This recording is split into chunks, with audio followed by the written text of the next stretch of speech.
U jednoj od prethodnih epizoda pričala sam o tome kako pametno da birate seme. Pogledajte tu epizodu. To je vaš prvi korak jer je bitno da pametno izaberete seme u poljoprivrednim apotekama, na sajtovima ili u svojoj bašti, da pokupite seme kako bismo došli do današnje epizode, a to je koje biljke dvogodišnje daju seme.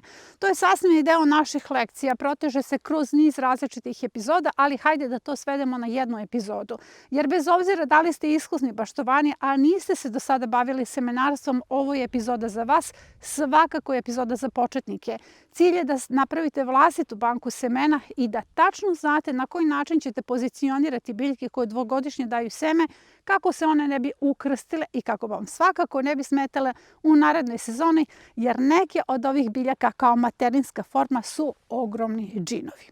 Iznenadit će vas da ogromna grupa biljaka dvogodišnje daje seme. Recimo, ako prvi put postavljate baštu 2026. godine, dakle, mi ulazimo sada u novu godinu, srećna vam nova godina ljudi, a vi ćete tek u drugoj godini za većinu biljaka moći da dobijete vlastito seme. A zašto sam na uvodu rekla da i neki baštovani koji su iskusni, a nisu se do sad bavili semenarstvom, za njih su ovo zanimljive informacije, zato što svi oni koji zaoravaju svoju baštu, zapravo je zaoravaju na kraju godine ili je možda zaoru u rano proleće, oni nemaju priliku da dođu do ovakvih semena zato što biljke dvogodišnje daju seme, oni zaoru svoju baštu i nemaju priliku da dođu upravo do tog trenutka. Ali ako zaoravate svoju baštu, vi zapravo možete doći do vlastitog semena zato što većinu ovih biljaka u rano proleće, tamo negde krajem marta, početkom aprila, možete da izmestite na mesto koje vam ne smeta. To može da bude i neka saksija, ali svakako za većinu biljaka preporučujem da se pomere sa gredice na neko mesto zato što vam mogu smetati tokom sezone. Naše materinske biljke jako dugo ostaju u bašti, nekada do oktobra naredne godine. Duva ledeni vetar i još uvek je mraz u bašti i ja sam se sakrila između ovih kupusarica, zaista imam osjećaj da mi je toplije. Zato što su kupusarice prve biljke, odnosno prva grupa biljaka koju odvajam, a koje dvogodišnje daju seme. Bukvalno sve kupusarice u bašti će vam dati seme u narednoj sezoni. Evo da vidimo šta imam na ovoj gredici. Imam kupus, brokulu, karfiol, prokelj, kelj. Tamo su kelerabe, raštike, zatim lisnati keljovi, bukvalno sve kupusarice. Dakle, ja pokušavam da ih nabrojim za sve one koji ne znaju šta sve spada pod kupusarice. Dakle, sve one će vam u narednoj sezoni dati seme. U narednoj sezoni, tamo negde u aprilu, krajem aprila, početkom maja, kupusarice će cvetati i onda jako dugo im je potrebno da dođu do semena. Seme nekada krajem avgusta, početkom septembra možete da pokupite. Imamo to snimljeno kako uzeti seme od kupusarica, jer to ovde nije sada tema. Već je važno da znate da iako stoji da se one međusobno ukrštaju, ja u praksi zaista nisam videla njihovo ukrštanje, tako da to ne treba da vas brine. Ali šta se dešava sa kupusaricama kad ih ostavite kao materinske biljke, to je sada tema. Da li treba da ih uklonite sa gredice ili treba da ih ostavite na mestu gde se razvila materinska biljka. Ono što je dobra vest za sve vas, kupusarice možete i da pojedete, da skinete kupus, da skinete glavicu karfiola, brokule, da kompletan prokelj oberete, da skidate listove sa raštana, raštike, lisnatih keljova i sve će one vama da daju seme. Potrebno je samo da ostavite biljku. Dakle, nije potrebno da ostavite taj plod, već je potrebno da ostavite biljku. Biljka će svakako cvetati iz svojih pazušnih delova i daće vam svoje seme na kraju sezone. Seme neće biti manje kvalitetno u odnosu na to ako ostavite plod. Dakle, slobodno možete da pojedete plod. Na jednoj gredici možete ostaviti jednu ili dve materinske biljke. Kao što sam rekla, nisam primetila njihovo ukrštanje, ali da bih vam pokazala kompletan princip, ja ću pričati recimo o ovom prokelju koji se nalazi ispred. Obraću sve one male prokeljiće, skinuću čak i listove, ostavit ću biljku, onda će iz pazušnih jama da procveta i s obzirom da kupusarica kao materinska biljka nije ogromna biljka, možete da je ostavite na samoj gredici. A šta to konkretno znači? Ova gredica na kojoj se nalaze svi ovi kupusi ili rotkve, to ću sve obrati, ostavit ću materinske biljke i ona dalje ide u prolećno-letnju zonu. S obzirom da ja želim ovdje da sejem i da sadim, pitanje je da li mi ova materinska biljka smeta. Ona ne smeta zato što ona pre svega kao procvetala biljka privuče na sebe oprašivače. Nije ogromna biljka, neće poklopiti niti jednu biljku u svom okruženju, a pritom slepa je zamka za stenice i može itekako dobro da sačuva ostale kupusarice u okruženju. Kad kažem slepa zamka, stenice će tu položiti jaja, stenice će se tu razmnožavati, ne mogu da je oštete i samim tim, pošto imaju hranu, to su ti listovi materinske biljke koje ostaju, stenice neće prelaziti na ostale kupusarice. Samim tim one će biti zaštićene, a da stenice neće uticati na kvalitet semena, niti će oštetiti te generativne delove koje nam daju seme. Druga biljka koja dvogodišnje daje seme jeste cvekla. Ja cvekle vadim zimi iz bašte, dakle ne kiselim ih, ne skladištim, nego uvek berem svežu cveklu i one ostaju do proleća na svom mestu. Kao što ste vidjeli, i svežu cveklu vadim iz bašte i imam puno cvekli tokom čitave zime. Krajem marta, početkom aprila, nekoliko ovakvih cvekli sklanjam sa mesta gde se one nalaze, premeštam ih po ćoškovima gredica, zato što su cvekle kao materinske biljke zaista krupne i imaju teške generativne delove. Ako ih ostavite na samoj gredici, ili ćete staviti nekakav kolac da je povežete, ili će vam ona oboriti ostale biljke. Dakle, jako je bitno da cveklu izmestite sa mesta gde se ona nalazi na neki ćošak i u toj fazi je možete prebaciti. Nemojte da brinete, ona će se svakako primiti i vrlo brzo će upravo zbog tog premeštanja početi da cveta. Samo vodite računa zato što se ona jako ukršta sa blitvom. Sada ćemo pričati o blitvi. Blitva dvogodišnje daje seme. Kao materinska biljka široka je i visoka. Smetaće vam ako se nalazi na nekom središnjem delu gredice. Pa hajde hipotetički da zamislim da ću ja ovu sada biljku da ostavim kao materinsku biljku. Ošišaću je krajem marta i početkom aprila njen koren premeštam u ćošak. Uz nju ću staviti suncokret, jer mogu blitvu kao materinsku biljku da vežem u suncokret i na taj način dobijam prvo jednu jako dekorativnu sliku, a i praktično je zato što neću morati da stavim kolac. I cvekla i blitva počinju da cvetaju krajem aprila, početkom maja. Seme će vam dati u avgustu i jako je važno da ih odvojite zato što se te dve biljke dobro ukrštaju. Dakle, ako se ukrste, nećete imati plod cvekle. Uglavnom, blitva dobije boju cvekle. Dobit ćete samo nekakav račvast koren cvekle. Svakako su biljke jestive, ali nećete dobiti ono što ste tražili. Već sam u prvoj sezoni želela da ostavim seme cvekle i blitve. Tada nisam imala neko iskustvo i stavila sam ih u istu saksiju. I one su divno rasle. To je bila zaista onako prekrasna saksija, dve materinske biljke i one su se međusobno ukrstile. U drugoj sezoni dobila sam seme, pokupila sam seme sa jedne i sa druge biljke. I šta sam dobila u trećoj sezoni? Dobila sam crvenu blitvu, a dobila sam cveklu koja je divno rasla, dakle sa jednako crvenim listovima, ali kada sam izvukla plodove, dobila sam neko račvasto korenje. Jestivo je bilo, ali nije bilo toliko sočno, tako da vi ne biste napravili tu grešku, vodite računa o njihovom ukrštanju. I obavezno pogledajte epizodu koja se bavi ukrštanjem biljaka. I praziluk dvogodišnje daje seme. Praziluk nije velika i teška materinska biljka, tako da vi možete na bilo kojoj poziciji da ostavite onaj plod koji će biti materinski. Seme možete da očekujete u avgustu. Biljka kada procveta, jako dugo joj je potrebno da od cvetanja prođe do semena. I samo je važno da onda kada biljka procveta stavite pored praziluka, pored materinske biljke jedan štap, povežete taj cvet jer vrlo često može doći do lomljenja cvetova. Sve rotkve dvogodišnje daju seme. Biljka će dati seme u julu, taman za julski rasadnik.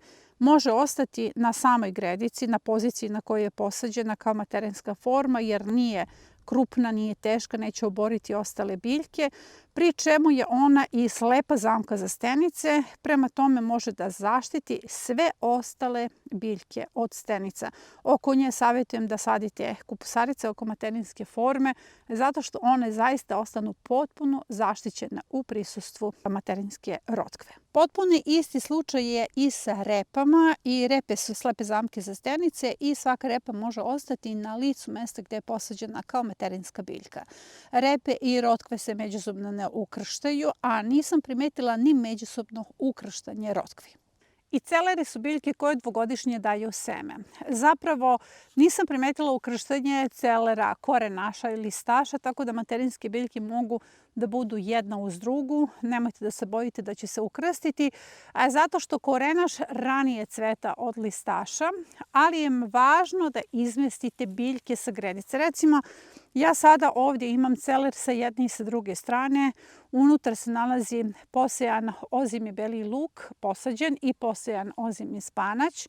Spanać se nalazi sa leve i sa desne strane, njega ne vidite jer je poklopljen, ali je važno da moji celeri ne mogu da ostanu ovde, jer ako bi se to desilo, ja bih poklopila centralni deo gredice, jer materinski celer je ogromna biljka, visoka biljka koja zahteva da je povežete za neki nosač, zato se one zovu štitarkama, zato što zaista imaju one velike štitove. I zato je važno da celer koji ostavljate kao materinski premestite na neki ćošak. Recimo, ako se celer sam po sebi nalazi na ćoškovima, kao što su ova dva, jedan mogu da ostavim sa ove strane i on je dovoljno velika biljka za čitavu ovu gredicu. Svi ovi ostali celeri moraju da se pojedu do tada ili da se uklone sa same gredice, zato što svakako će procvetati u narednoj sezoni i poklopit će mi sve ostalo. Zapravo vam sve štitarke dvogodišnje daju seme. Tu su i mrkva i paštrnjak. Paštrnjak je ogromna materinska biljka.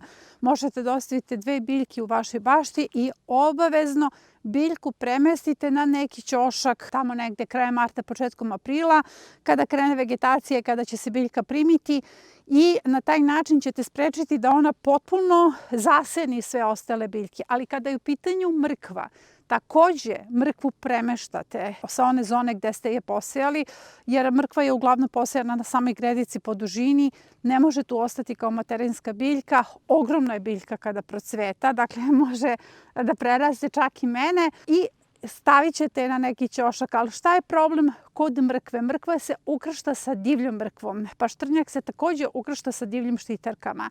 Jako je važno u fazi kada štitarke cvetaju, odnosno konkretno mrkva i paštrnjak, da kosite u okruženju svoje bašte, jer tada takođe cveta i divlja mrkva. Kada dođe do ukrštanja, dobit ćete nešto što možda niste očekivali, a to su plodovi malo drugačije boje. Recimo, kada se ukrsti divlja mrkva i mrkva u vašoj bašti, vi onda dobijete ili plod bele ili šarene boje, ili zapravo neku končastu tvorevinu koju ne možete baš nešto mnogo da iskoristite u svom kulinarstvu. Dvogodišnje seme daju i radiči. Nisam primetila njihovo međusobno ukrštanje, ali to sada nije tema. Radič kao materinska biljka je ogromna, visoka do 2 metra, široka do metar. Jako je bitno da je povežete, dakle potreban je i kolac. Ostaje kao materinska biljka do oktobra jer ćete tada dobiti seme, o tom imamo snimljene epizode. Ali je važno upravo zbog toga da radič krajem marta, početkom aprila premestite na ćošak neke gredice.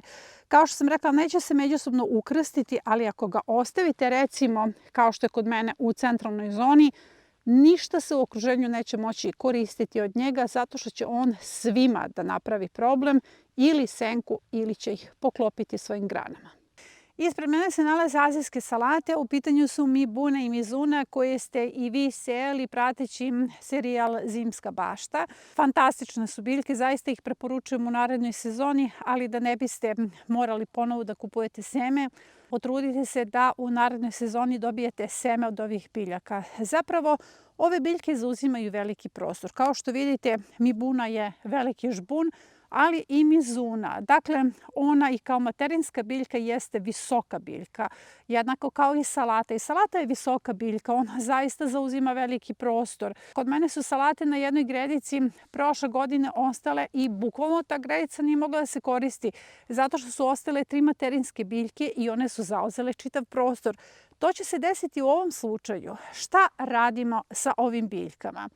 Krajem marta, početkom aprila, jedna mizuna ili jedna mibuna će se ošišati, možete slobodno da skinete listove i samo da premestite biljku koja će imati nekakav osnov listova, recimo jako dobru centralnu zonu, na ćošak gredice. Uz njih možete da postavite daliju, suncokret ili recimo nevenkadifica, bilo koje to sideratno cveće. Na taj način dobijate dekorativnu formu, forma koja se međusobno štiti, a te biljke neće smetati na ovoj gredici. Isti je slučaj i sa mizunom. Mizuna je jako izdašna biljka zato što je ogroman žbun. Zaista biljka koja može da vas hrani dugo. Taj žbun ne možete da odrežete i da nosite u kuhinju zato što ne znate šta ćete s tim. To je ogromna količina hrane. Ona vas može hraniti nedelju dana samo jedna biljka. Dakle, nju uvek pomalo režete. To će se desiti i u rano proleće, da porežete listove, ostavite centralnu zonu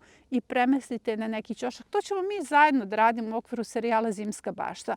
Ali ovo sada poduka za sve vas da napravite nekakav plan zato što će i ove biljke dvogodišnje da daju seme. Hipotetički mogu vam dati seme u prvoj sezoni.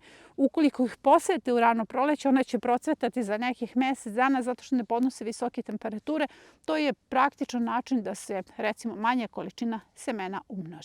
U okviru azijskih salata spada i amsoi. Ovo je amsoi vrlo dekorativne boje. Nalazi se kod mene na ćošku same gredice pa će tu i ostati, ali ista priča kao i za mibunu i mizunu. Morate biljku premestiti na neki ćošak kako vam ne bi smetala, da možete bez problema da uzgajate druge kulture u njenom prisustvu na toj gredici. Nije fair da ovaj amsoi zelene boje takođe ne spomenemo zato što je isti princip. Skinu se svi listovi, ostaje samo koren sa centralnim listovima, prebacuje se na ćošak gredice. Ovo je zaista ogromna materinska biljka, tako da savjetujem da to uradite već krajem marta, početkom aprila. Na taj način vam neće smetati za dalje uzgoj. Dvogodišnje vam seme daje i kineski kupus. Kineski kupus hipotetički je kao i azijske salate i pak čoj. Vam seme može dati odmah u istoj sezoni ukoliko ga posejete ili posadite ranije nego što to njemu odgovara, jer može kod nas da se uzgaja isključivo u hladnijim vremenskim uslovima. U rano proleće, čim se zagreje gredica na nekih 15 stepeni, odnosno čim se zagreje tlo, dolazi do cvetanja i azijskih salata i kineskog kupusa i pak čoja i možete odmah u prvoj sezoni da dobijete seme. Dakle, ako želite da dobijete plod kineski kupus, morate ga posejati u julskom rasadniku, presaditi u septembru i na taj način možete da očekujete da se razvije forma glavice. Dakle, ovaj moj kineski kupus procvetaće u aprilu i seme ovog kupusa mogu da očekujemo mnogo ranije nego seme naših kupusarica tradicionalno koje uzgajamo, tako da će biti ovo seme spremno za julski rasadnik. Dakle, u julu će biti spremno. Dvogodišnje cvetaju crni i beli luk. Upravo zbog cvetanja lukova imamo u programu jednu drugačiju dinamiku sadnje. Beli luk sadimo kao ozimi, a crni luk za glavičenje isključivo kao prolećni i to početkom marta. Na taj način nemamo masovno cvetanje lukova u bašti. Nekako se ispostavilo kada se 2 generacije luka nađu u istoj bašti, tada dođe do masovnog cvetanja. Svakako i sa ove gredice ću imati nekoliko belih lukova koji će procvetati ili crnih lukova i oni će mi seme dati u avgustu. Tada kada se pokupi seme crnog ili belog luka, morate znati o kojoj se kulturi radi da biste znali kako kasnije, odnosno kako dalje da postupate sa tim semenima, ali imam snimljenu epizodu uzgoj crnog luka i semena, pa savjetujem da je pogledate. Tu se nalaze sve dalje informacije. Kada procveta crni ili beli luk, savjetujem da materinsku biljku odvojite sa ove gredice, stavite je odmah u neki ćošak, možete bez problema da je presađujete, zato što svaka gredica sa lukovima po smeni kulture i po projektima bašte ima svoj dalji program, ide u jesenju zonu. S obzirom da vam materinske biljke, lukovi ostaju dugo na gredici, do kraja avgusta, nekada početkom septembra, jako je važno da vas ne ometaju u daljoj smeni kulture. Dakle, slobodno čim vidite da cveta, odmah te lukove prebacite po nekim ćoškovima, može uz kadificu, uz neven, uz bilo koju sideretnu biljku, jer na taj način ćete, kada izvadite lukove, gredicu moći dalje da iskoristite za smenu kultura bez problema. I to je sve za današnju epizodu. Nadam se da nisam promašila neku biljku, nadam se da mi ta biljka neće zameriti, pa da gajčoj nisam spomenula, to je takođe azijska salata koja će vam dvogodišnje dati seme, ali jako je hladno, vidite sve vreme mraz u bašti. Mi se trudimo da informacija na vreme dođe do vas, da sve informacije vezane za semenarstvo koje su ključne za samoodrživost budu na jednom mestu, kako ne biste tražili na kanalu. O ovoj temi sam pisala u nedeljniku, nedeljnik broj 63 izašao u ponedeljak, tako da možete i da, za sve vas koji volite da čitate, nemate vremena da gledate, možete sve to da iskopirate i da imate na jednom mestu. Spremite se za narednu sezonu. Jako je važno da početnici na vreme dobiju ove informacije, a i oni koji su iskusni zaoravaju svoje bašte, mogu sada da razmisle kako da izmeste neku kulturu kako bi dobili vlastito seme, jer ako imate vlastito seme, vi ste samoodrživi. Ako ne dobijete naš nedeljnik, link za prijavu se nalazi u komentaru ispod ove epizode. Nedeljnik je potpuno besplatan, to govorim u svakoj epizodi, a ja idem sada da popijem topao čaj, da se malo ugrejem. Pozdravljam vas do naredne epizode. Srećna vam Nova godina!